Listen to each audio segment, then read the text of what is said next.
Hi, my name is Eric. I'm from Elite Auto Experts, and today I'm gonna explain to y'all how to change a light bulb. We're working on a Toyota Avalon here, and first thing that you do is turn off your vehicle, turn off the lights, and have your light bulb ready to change it out. You disconnect the light bulb that is right here. Okay. Disconnect it. And normally you twist the light bulb for it to be able to come on.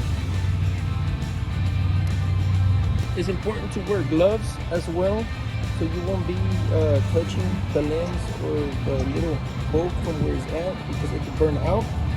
So it's important to wear gloves, so none of the dirt or any fingerprint stays on there, because it could cause the new light bulb to burn out.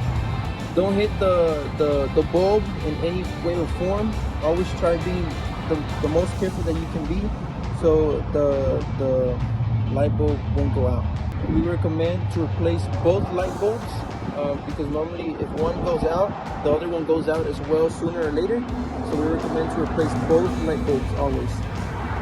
Alright, so you get the new light bulb without touching the lens or anything. Pop it back in there. Twist it the opposite direction of when you took it out.